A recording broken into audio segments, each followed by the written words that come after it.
શ્રીજી મહારાજે કહ્યું છે કે આપણે મહાત્મા જ્ઞાન યુગ ભૂરી સ્નેહો ભક્તિશ્ચ માધવે.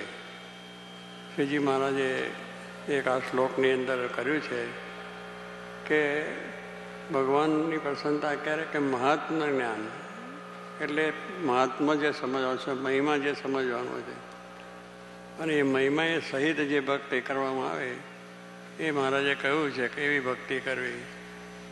ભક્તિ તો કરીએ છીએ પણ મહિમા ના હોય તો પછી એકબીજાના પ્રત્યેનો પ્રેમ ન વધે, એકબીજાનો અવગુણ ના આવે, એકબીજા આને આમ કર્યું અને આમ કર્યું અને આમ કર્યું થઈ જાય.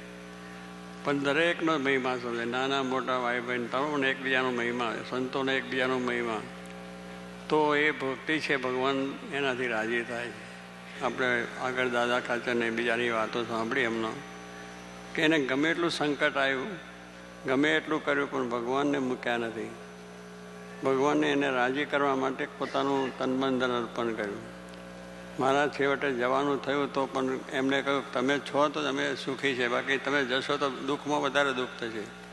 હવે આવું જે કહેવું એ બહુ મોટી વાત છે. જ્યારે અત્યંત મહિમા સમજાયો, ખરો મહિમા ભગવાનનો સમજ્યા હોય ત્યારે એ રીતનો ભીડો વેઠી અને આ ભક્તિ થાય છે. તો કહેવાનું શું છે કે આવી રીતે એની ભક્તિ હતી તો મહારાજ રાજી થયા છે. એમ અત્યારે આપણે અહીંયા જોઈએ છીએ કે આ બધાએ જે 11 દિવસ સુધી તન મન ને ધનથી જે ભક્તિ કરી છે, નિર્દોષ ભાવે ભક્તિ કરી. જોગી મહારાજ કહેતા નિર્દોષ ભાવ એ ભક્તિ છે. નિર્દોષ ભાવ દરેકમાં રાખવો. સત્સંગીઓ, હરિભક્તો, સંતોને એકબીજાનો નિર્દોષ ભાવ, પણ ભગવાનને વિશેનો જે નિર્દોષ ભાવ ક્યારેય એમાં ના આવે. જે દાદા ખાચરને ક્યારેય ના આવ્યો. ઘણા સંકટ આવ્યા હોય તો પણ કે ભગવાનને વિશે દોષ છે કે ભગવાન મને કેમ દુઃખ આપ્યું, ભગવાન કેમ મારું આમ કર્યું, એવું કોઈ દાડો એને ઉચ્ચાર્યું નથી. ઘણાને આપણે એવું થાય કે ભક્તિ કરીએ, આ બધી સેવા બેવા બધું કરીએ છીએ, પણ જ્યારે દુઃખ આવે ત્યારે આપણે થાય કે ભગવાને મારું કેમ બગાડ્યું. ભગવાન કોઈનું બગાડવા આવ્યા નથી, બધું સુધારવા આવ્યા છે. આપણો સ્વભાવને પ્રકૃતિ લઈને આપણે દુઃખો હોય છે.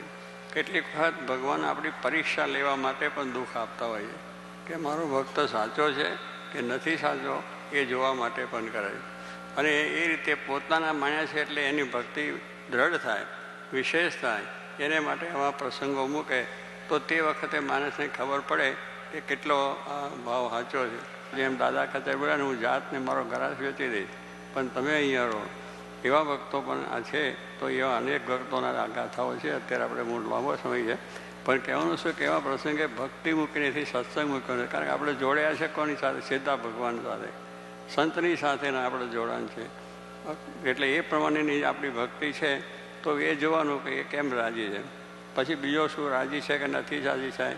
એટલે એકબીજાના પ્રત્યેનો આપણે જે થાય અને અભાવ અવગુણ આવે. અને કારણ કે એમાં લઈને પછી કોણ હોય, તમે અવગુણ લો તો પછી સીધો સંતોનો પણ આવે અને સંતો ભગવાનનો આવી જાય અને એ રીતે બધા હરિભક્તોનો પણ આવી જાય.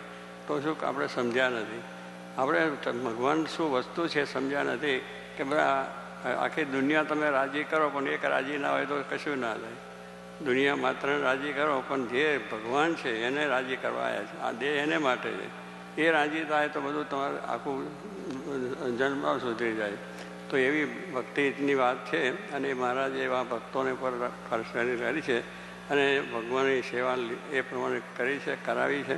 એમ અત્યારે અહીંયા પણ આ જોવામાં આવ્યું છે કે આખો અહીંયા જે દિવસની આ 11 દિવસની અંદર બધાની એવી મહાત્મા સાહિત ભક્તિ અને એની અંદર બધાએ રાત દિવસ જોયા સિવાય બધું વર્ણન તો બહુ કર્યું છે અને આપણે સાંભળીને સાથી ઠરે છે અને આપણને આનંદ થાય છે કે આવા ભક્તોએ આવી રીતે રાત દિવસ કોઈ જાતનો વિચાર કર્યા સિવાય, નોકરી ધંધાનો જો વિચાર કર્યા સિવાય અને એકદમ પોતાનું કંઈ થાક નહીં, ઉજાગરોની નાના મોટા ભાઈઓએ અપાર સેવા બધી કરી છે.